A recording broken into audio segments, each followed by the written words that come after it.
Hello friends, this is Pooja. I welcome you all to our channel Nation Builders Academy. Today I am back with my another session और आज मैं computer literacy के 25 questions discuss करने वाली हूँ। बहुत important questions हैं। अगर आप किसी भी एग्ज़ाम की तैयारी कर रहे हो, अदर वो टीचिंग एग्ज़ाम्स हो, बैंकिंग, एसएससी, रेलवे, जिसमें भी कंप्यूटर लिटरेसी से रिलेटेड क्वेश्चंस आते हैं, उसके लिए बहुत इंपॉर्टेंट सीरीज़ है और मैं 250 क्वेश्चंस की सीरीज लाने वाली हूँ और ये उसका एक फर्स्ट पार्ट है। तो बने रहिए हमारे साथ और मैं गारंटी देती हूँ कि अगर आपने ये क्वेश्चन सीरीज को अटेम्प्ट कर लिया, बस आपको क्या करना है, क्वेश्चंस को देखना है हमारे साथ, उसको बस आपको वीडियोस देख लेने हैं बहुत ही कंसंट्रेशन के साथ। और दूसरा, मैंने कंप्यूटर की थ्योरी से भी रिलेटेड सारे वीडियोस बना के रखे हैं, वो भी आप जाकर के देखिए और भी वीडियोस आने वाले हैं। मैं आपको बता रही हूँ कि आपको किसी भी अदर सोर्सेज की ज़रूरत नहीं पड़ेगी, इवन आपको कोई भी बुक भी पढ़ने की ज़रूरत नहीं है।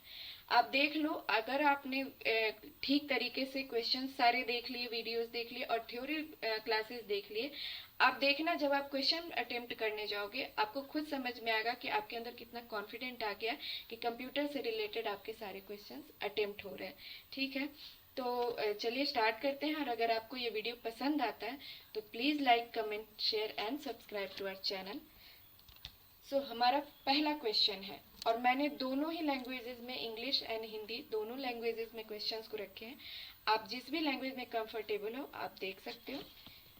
तो हमारा पहला प्रश्न है, and are the smallest and largest font size available in the font size tool on formatting toolbar in MS office.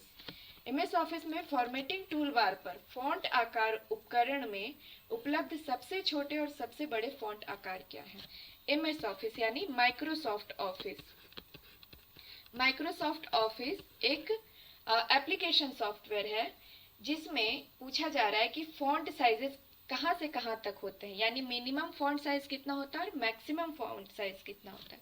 तो फॉन्ट का मतलब होता है कोई भी टेक्स्ट आप लिख रहे हो, आइदर वो अल्फाबेटिकल फॉर्मेट में हो या टेक्स्ट न्यूमेरिक्स फॉर्मेट में हो, तो उसका जो साइज हमें वेरी करने की जरूरत पड़ती है। एग्जाम्पल से आप देखो, मान लो एक ये साइज है, ए का आपको इतना बड़ा साइज की भी आपकी जैसी रिक्वायरमेंट है उसके अकॉर्डिंग माइक्रोसॉफ्ट ऑफिस में फॉन्ट के साइजेस दिए गए हैं। ठीक है, तो इसका सबसे मिनिमम साइज यानी सबसे छोटा साइज दिया गया है 8 और मैक्सिमम साइज दिया गया है 72। ये माइक्रोसॉफ्ट ऑफिस की बात हो रही है। ठीक है, ये हमारा सही आंसर हो गया। ठीक है, ये देखिए, जैसे ये है माइक्रोसॉफ्ट वर्ड का, जिसमें मिनिमम यहाँ पे आपको दिख रहा होगा 8 साइज है और मैक्सिमम 72 साइज है। ठीक है, चलिए नेक्स्ट क्वेश्चन पे आते हैं। दूसरा क्वेश्चन है, what is common between the following? Facebook, Twitter, Instagram, Pinterest. ठीक है, तो इसमें कॉमन कौन कौन सा है? फेसबुक, ट्विटर, आप लोग जानते होंगे कि ये सब सोशल वेबसाइट है, सोशल मीडिया है, जिसपे हम लोग कम्युनिकेट करते हैं किसी पर्सन से, अपने एक्सप्रेशंस को वहाँ पे रख पाते हैं, आइदर इन टेक्स्ट फॉर्मेट में, ऑडियो वीडियोस के फॉर्मेट में, और हम दुनिया के लोगों से कनेक्ट हो पाते हैं। ठीक है, तो एक ये सोशल वेबसाइट है, तो फेसबुक भी एक सोशल मीडिया है।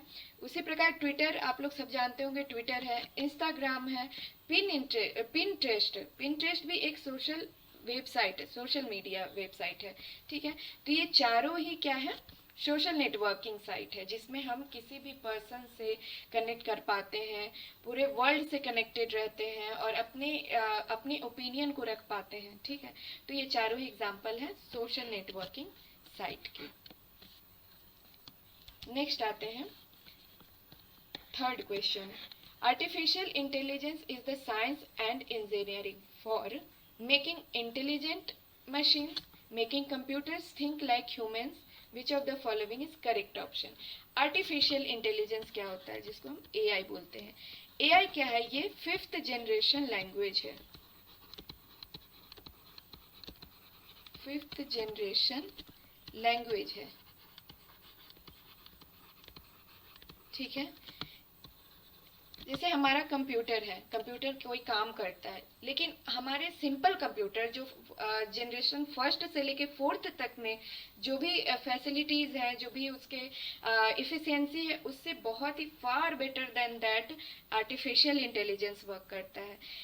जैसे आर्टिफिशियल इंटेलिजेंस में क्वालिटी क्या है, ये ह्यूमन की तरह सोच सकता है। जैसे हम सोचते हैं, हम भावनाओं को समझते हैं, हम जब हम दुखी होते हैं तो रोते हैं, खुश होते हैं तो हंसते हैं, फिर अगर गुस्सा होते हैं तो गुस्सा करते हैं। ये जो फीलिंग्स जो एक्सप्रेस करता है, ये मशीन पहले नहीं कर पाता था।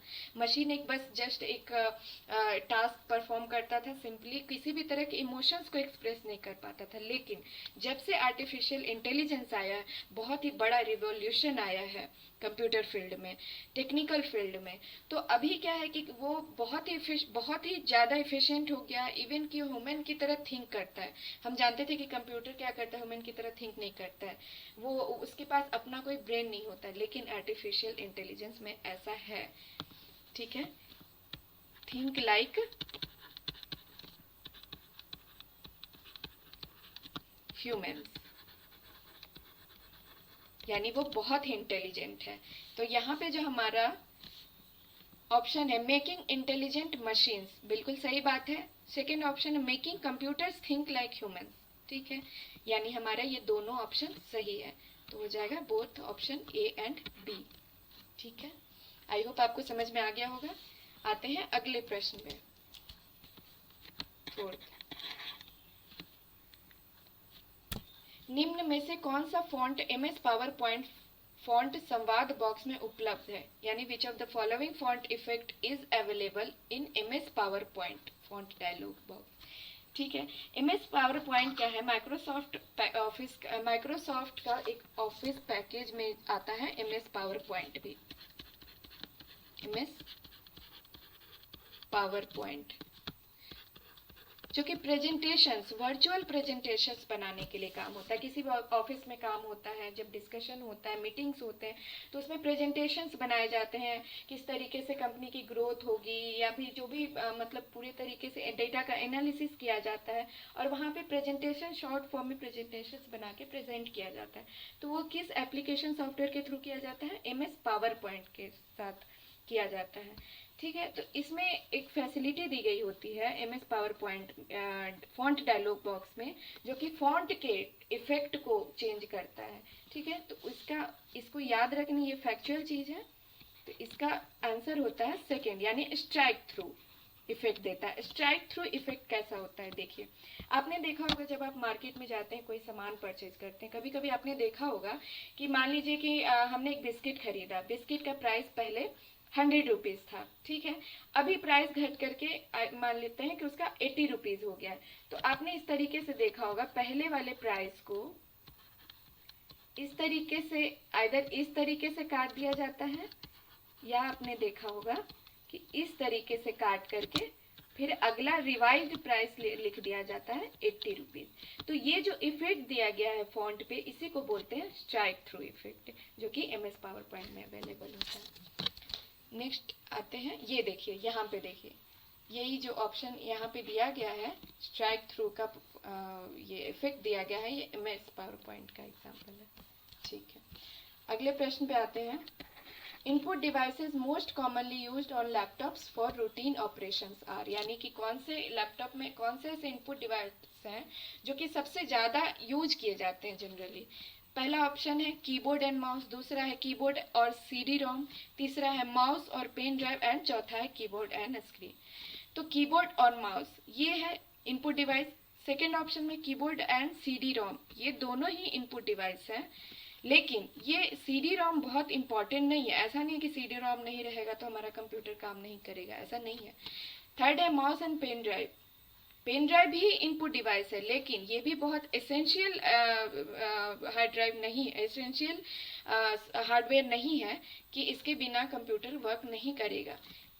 फोर्थ है कीबोर्ड एंड स्क्रीन। ठीक है, ये कीबोर्ड तो इनपुट डिवाइस है, लेकिन स्क्रीन क्या है, आउटपुट डिवाइस है। तो ये तो कट गया ऑप्शन, तो हमारा ऑप्शन क्या होगा, कीबोर्ड एंड माउस। ये एसेंशियल है, अगर ये नहीं हो तो हमारा कंप्यूटर फंक्शन नहीं करेगा। नेक्स्ट क्वेश्चन पे आते हैं। निम्नलिखित में कौन सी व्यवस्था का उपयोग स्लाइड निर्गम और एक अन्य प्रवेशकों के बीच गति प्रभाव को लागू करने के लिए किया जाता है. Means which of the following features is used to apply motion effect in between slide exist and another enters. ठीक है, ये इफेक्ट जो होता है जब हम कोई प्रेजेंटेशन बना रहे होते हैं तो उसको बहुत ही खूबसूरत दिखाने के लिए, उसको बहुत अट्रैक्टिव दिखाने के लिए जब हम किसी भी तरह का उसमें ट्रांजिशन, किसी भी तरह का इफेक्ट देते हैं. जैसे अभी सबसे पहला स्लाइड आपने देखा होगा, जब मैं इंट्रो दे रही थी तब देखा होगा आपने कि कुछ लेटर्स वो स्क्रॉल कर रहे थे या फिर लेफ्ट राइट अप डाउन, इस तरीके से कुछ स्पेशल इफेक्ट दिए गए थे ताकि वो प्रेजेंटेशन बहुत ही अट्रैक्टिव लगे, अच्छा दिखे. ठीक है, तो ये पहला ऑप्शन है एनिमेशन स्कीम, दूसरा है स्लाइड डिजाइन, तीसरा है स्लाइड ट्रांजिशन एंड चौथा है एनिमेशन ऑब्जेक्ट. तो एमएस पावर पॉइंट में एक फैसिलिटी होता है जिसके थ्रू हम किसी भी तरह के मोशंस को, मोशन इफेक्ट दे सकते हैं टेक्स्ट को. ठीक है, आइदर आपने देखा होगा, आप पहले न्यूज़ देखते थे तो न्यूज़ में क्या होता था, जो भी नाम होते थे, जो भी टीम के नाम होते थे, अप से डाउन लेकिन डाउन टू अपवर्ड वो मूव करते रहते थे. बहुत पहले टीवी में इस तरीके से दिखाया जाता था. तो वो क्या था, स्लाइड ट्रांजिशन इफेक्ट हुआ करता था. नेक्स्ट है a module is a device that converts spoken words into information that the computer can recognise and process. कौन सा मॉड्यूल का उपकरण है जो कि हम बोलते हैं तो हम हमारे वॉइस को पहचान लेता है और उसके अकॉर्डिंग प्रोसेस करता है. आपने देखा होगा भी गूगल में, हम गूगल से अगर कुछ सर्च करना है तो हम वॉइस के थ्रू भी हम उससे सर्च कर सकते हैं. तो ऑप्शन है माइक्रोफोन, दूसरा है वॉइस रिकॉग्निशन, तीसरा है ऑप्टिकल स्कैनर और चौथा है वीडियोग्राफिक एडेप्टर.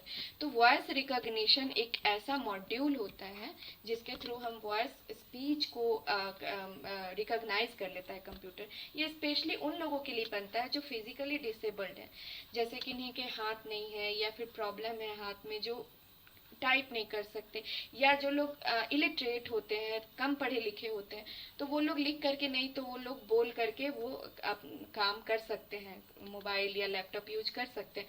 तो उन्हीं के लिए स्पेशली ये बनाया गया है वॉइस रिकॉग्निशन मॉड्यूल. नेक्स्ट है कंप्यूटर के क्षेत्र में इनिएक का पूरा नाम क्या है. इनिएक जो का फुल फॉर्म पूछ रहा है. पहला है electronic numerical integrator and computer, second है electronic numerals integration and computing, तीसरा है electronic numbers integration and computer and चौथा है electronic numerical integrated advanced computer. तो इसका आंसर है इनिएक का फुल फॉर्म होता है electronic numerical integrator and computer. इसको याद रखना है. तो इनिएक के बारे में और मैं डिटेल में बता देती हूँ. इनिएक किनके द्वारा बनाया गया था, डेवलप्ड बाय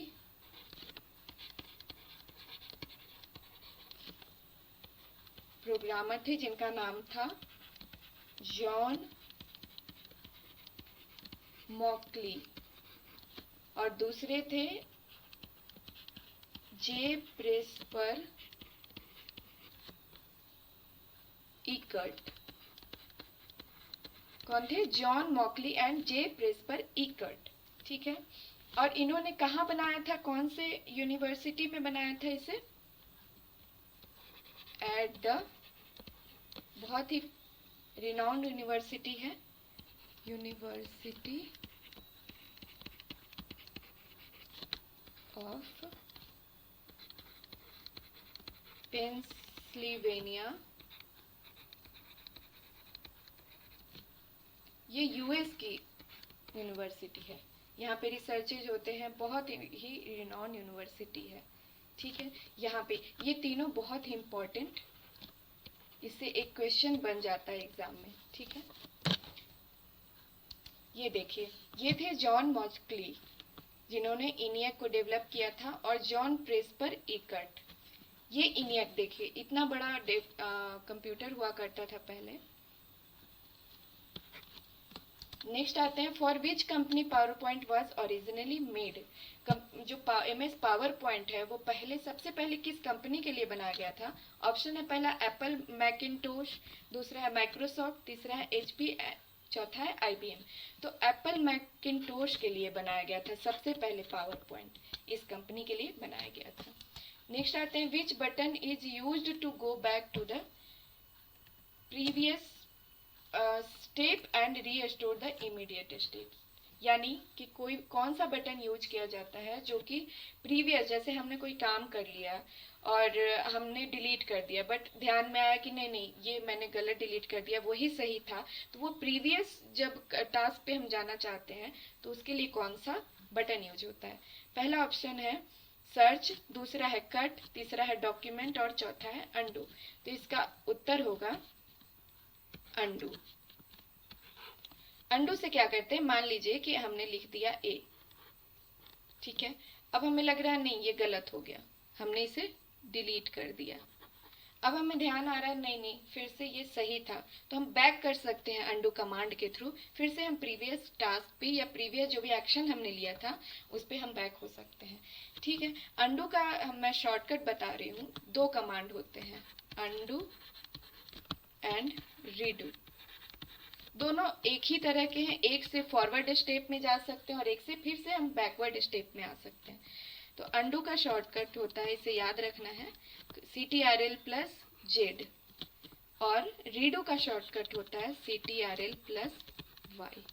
ठीक है, ये बहुत ही इंपॉर्टेंट क्वेश्चन है। नेक्स्ट आते हैं, कंप्यूटर के संदर्भ में URL का पूर्ण रूप क्या है।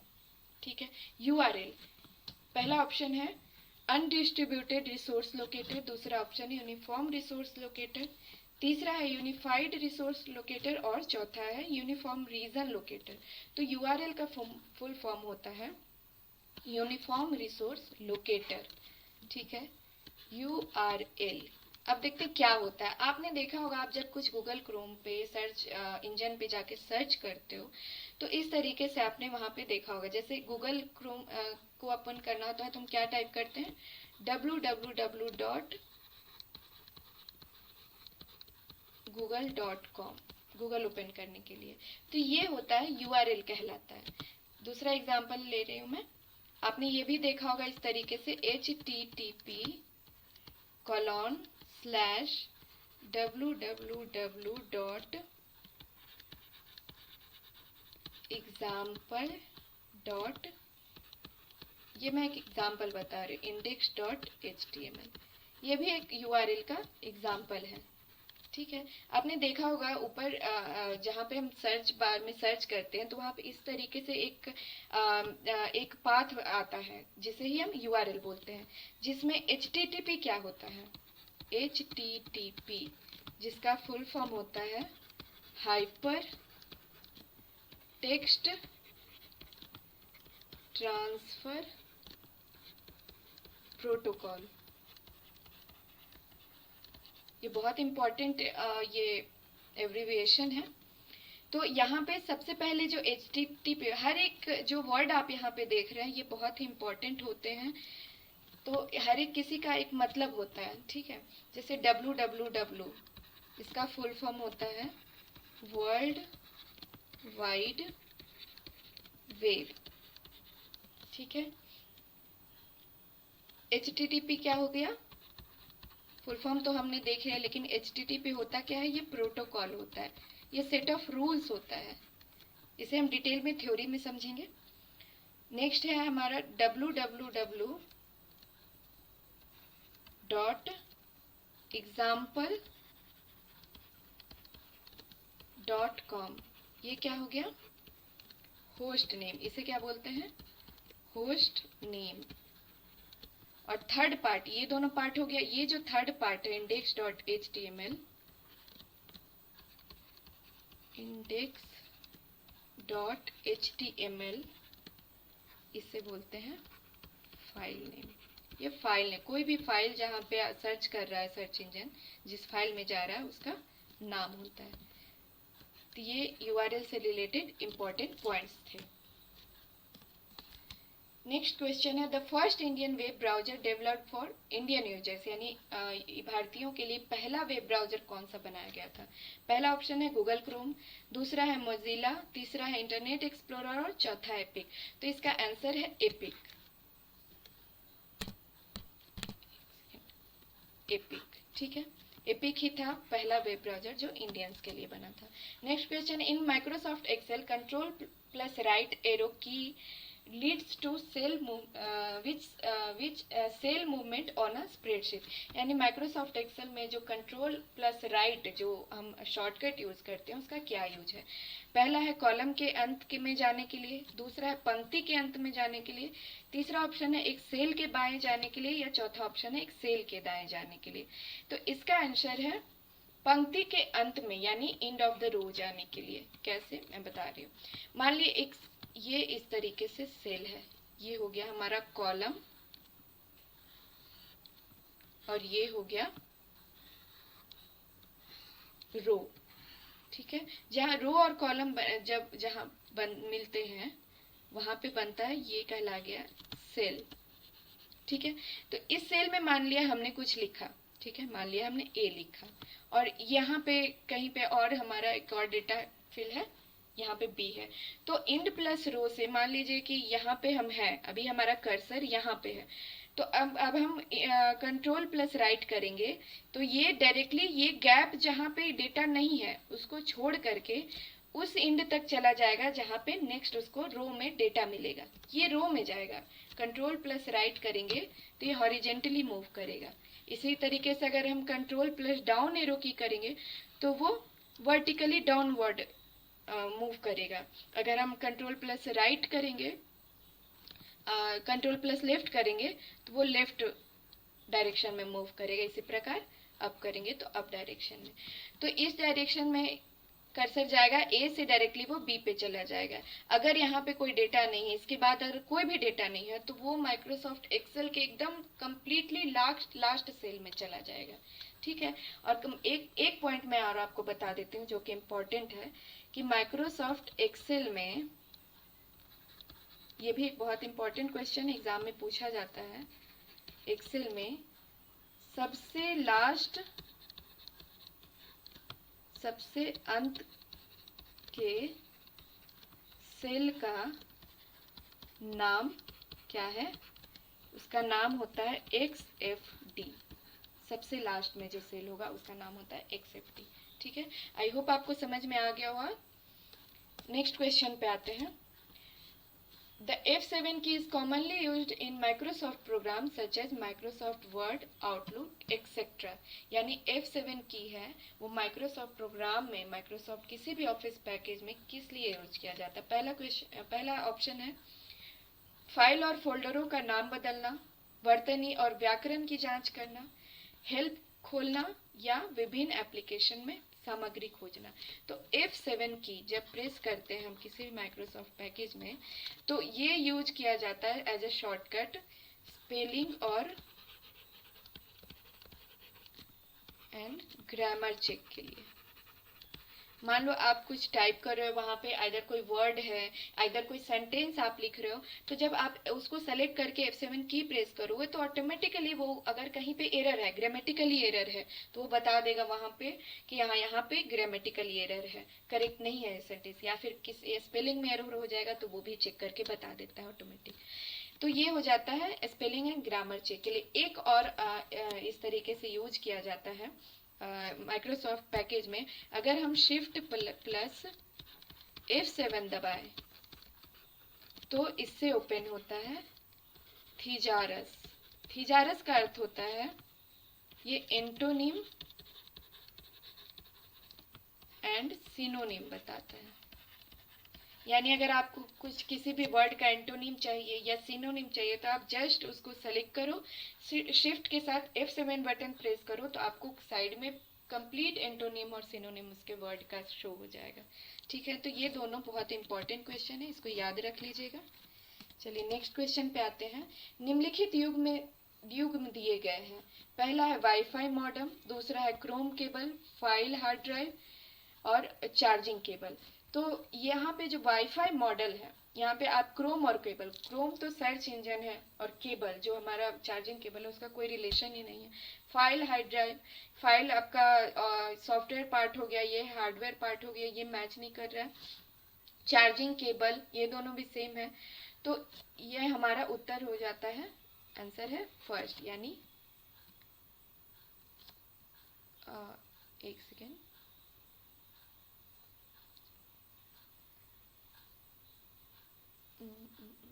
अच्छा, इसको मैं स्टार मार्क कर देती हूँ। इसमें कुछ, इस क्वेश्चन में कुछ डाउट है, तो नेक्स्ट सीरीज में मैं इसको कवर कर लूँगी, ठीक है। चलिए नेक्स्ट क्वेश्चन आते हैं। Which part of the laser printer should not be exposed to sunlight. ये लेजर प्रिंटर है, लेजर प्रिंटर। तो पूछा जा रहा है लेजर प्रिंटर का कौन सा ऐसा पार्ट है जो सनलाइट के, अगर डायरेक्ट सनलाइट में आता है तो वो खराब हो जाता है। पहला ऑप्शन है ट्रांसफर कोरोना असेंबली, दूसरा है पीसी ड्रम, तीसरा है कोरोना वायर और चौथा है टोनर कार्टिलेज। तो इसका उत्तर होता है PC drum.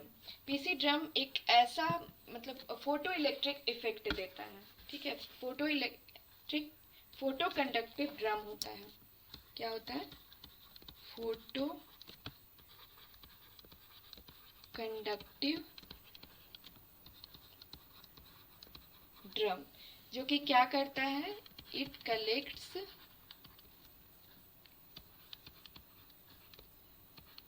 Electrically charged toner यानी पाउडर्ड इंक, पाउडर के फॉर्म में इंक होता है। तो ये क्या करता है, इलेक्ट्रिकली चार्ज्ड टोनर को कलेक्ट करता है, और जब ये डायरेक्टली सनलाइट में एक्सपोज होता है तो उसका चार्ज का लॉस हो जाता है, तो लेजर प्रिंटर खराब होने के चांसेस होते हैं। नेक्स्ट क्वेश्चन है, which of the following option is used to move data from one place to another in a document. यानी किसी भी डेटा को जब मूव करना होता है तो कौन सा हम कमांड यूज करते हैं। पहला है पेस्ट, दूसरा है कट और पेस्ट, तीसरा है कट, चौथा है कॉपी। तो इसका आंसर होता है कट। नहीं, एक मिनट, सॉरी, इसका ऑप्शन होता है कट एंड पेस्ट, ठीक है। मूव करना होता है तो जैसे दो काम होता है हमें। मान लीजिए हमने कोई डॉक्यूमेंट, कोई डेटा टाइप कर लिया, या फिर कोई डॉक्यूमेंट है, तो दो तरह के हमारे पास रिक्वायरमेंट होते हैं। पहला, या तो जहां से जो सोर्स है, जहां पहले वो डेटा था, अब उसको हमें वहां से डिलीट करके अगर हम दूसरे सोर्स पे ले जा रहे हैं उसको, तो वहां से डिलीट करने के लिए कमांड होता है कट। और जब हमें दोनों जगह कॉपी चाहिए, मान लीजिए दो मोबाइल है और एक मोबाइल से हम ट्रांसफर कर रहे हैं डेटा दूसरे मोबाइल में, तो और हम चाहते हैं कि पहले मोबाइल से वो डेटा डिलीट हो जाए, तो हम कौन सा कमांड यूज करेंगे, कट का कमांड यूज करेंगे। और अगर हम चाहते हैं कि वो जो डेटा है वो दोनों पहले वाले मोबाइल में भी रहे और दूसरे वाले मोबाइल में भी कॉपी हो जाए, तब हम यूज करेंगे कॉपी कमांड, ठीक है। तो कट कमांड का शॉर्टकट होता है CTRL प्लस X, ठीक है, और कॉपी कमांड का यूज होता है CTRL प्लस C, ठीक है। आपने डिफरेंस समझ लिया इन दोनों में। तो अब पूछा है मूव करने के लिए क्या करते, तो मूव करने के लिए कट करते हैं। अब कट तो हमने कर लिया, लेकिन कहीं जाके तो उसको रखेंगे ना, तो उसको रखने के लिए कमांड यूज होता है पेस्ट कमांड, यानी पेस्ट करना, चिपका देना। तो पेस्ट करने का शॉर्टकट होता है CTRL प्लस V, ठीक है। सारे जो मैं बता रही हूँ आपको शॉर्टकट्स, उनको भी ध्यान में रखिएगा। नेक्स्ट आते हैं, artificial intelligence is the science. I think ये क्वेश्चन रिपीटेड है, स्किप करते हैं। What is the shortcut key to fill data down through selected cell in Excel. यानी कि कोई भी सेल है, जैसे ये मान लीजिए सेल है, तो इसमें बोला जा रहा है, मान लीजिए कोई डेटा यहाँ पे है A, तो इसको सेलेक्ट, इस सेल को सेलेक्ट करके हम चाहते हैं, हमारे पास बहुत बड़ा बड़ा डेटा है, मान लीजिए कि इसको हमने अभी देखा कॉपी पेस्ट कमांड, तो या तो अगर हमें इसको यहाँ पे भी करना है तो हम कॉपी पेस्ट कमांड यूज कर सकते हैं। लेकिन मान लीजिए कि नीचे 10,000 सेल हो, तो हम एक एक करके कॉपी पेस्ट नहीं कर सकते हैं, तो उसके लिए एक स्पेसिफिक कमांड होता है। देखते हैं इसको। पहला ऑप्शन है CTRL प्लस R, दूसरा है CTRL प्लस D, तीसरा है CTRL प्लस U और चौथा है CTRL प्लस I। तो इसका कमांड होता है CTRL plus D, CTRL plus D। ये क्या करता है, अगर आपने इसको सेलेक्ट कर लिया और जहां तक सेल है वहां तक आपने सेल को सेलेक्ट कर लिया कि मुझे यहाँ तक इस डेटा को पेस्ट चाहिए कॉपी करके, तो आप इसको सेलेक्ट करके सिंपली प्रेस कर दो Ctrl+D। आपके जहां तक आपने सेल को सेलेक्ट कर रखा होगा वो वहां तक जा करके पेस्ट हो, चाहे वो 10,000 हो, 1,00,000 हो, जहां तक आप चाहोगे वो एक बार में पेस्ट हो जाएगा। बहुत ही कम टाइम लेता है ये कमांड, बहुत ही अच्छा कमांड है ये। नेक्स्ट है इन वर्ड CTRL+H क्या करता है। पहला ऑप्शन है ओपन्स द फाइंड टैब, दूसरा ऑप्शन है कॉपीज सेलेक्टेड टेक्स्ट, तीसरा है फाइंड एंड रिप्लेस टेक्स्ट, और चौथा है सेलेक्ट होल डॉक्यूमेंट। तो CTRL+H कमांड होता है रिप्लेस, शॉर्टकट है रिप्लेस कमांड के लिए। अब रिप्लेस के लिए जैसे मान लीजिए आपने कोई डॉक्यूमेंट बना लिया, उसमें जैसे आपने बना लिया, आपने कहीं पे लिख दिया, मान लिया आपको फ्लावर लिखना था, आपने गलती से ये लिख दिया, ठीक है। अगर आपने इस फ्लावर को अपने डॉक्यूमेंट में 25 जगह आपने यूज किया हो और ये गलत स्पेलिंग यूज हो गया हो और आपको चेंज करना है, तो आप एक एक सेक्शन में जा करके आप वहां पे टाइप करके करेक्ट करोगे तो ये बहुत लेंदी टास्क हो जाएगा अगर डेटा बहुत बड़ा है तो उसके लिए क्या यूज करते हैं, उसको फाइंड करेंगे हम। सिंपली एक कमांड होता है जिसमें वो फाइंड करता है और उसमें आपको दे देना होता है कि हमने क्या कमांड क्या गलत दिया और करेक्ट कमांड उसमें एंटर कर देना होता है। तो जहां जहां पर भी वो गलत कमांड था वहां उसको ऑटोमेटिक वो सर्च करके वहां पे उसको रिप्लेस करके करेक्ट वाला सेट कर देगा, ठीक है। तो उसी के लिए यूज होता है रिप्लेस कमांड। एक कमांड यूज होता है find, CT find command use होता है जिसका शॉर्टकट होता है CTRL+F, F से फाइंड। दोनों में डिफरेंस यही है, जस्ट ये फाइंड कर लेता है बट रिप्लेस नहीं करता। आपको बस देखना है कहाँ कहाँ सही है गलत है तो आप इसको यूज करोगे, लेकिन जब आपको देख करके उसको रिप्लेस भी करना है, ठीक है, तो उसके लिए आप यूज करोगे CTRL+H। तो इसका आंसर हो गया फाइंड एंड रिप्लेस। नेक्स्ट है व्हाट इज कैप्चा। पहला ऑप्शन है it is the test used before registering into websites to check if the user is human. Second option है it is the privacy statement that needs to be read before registering to a website.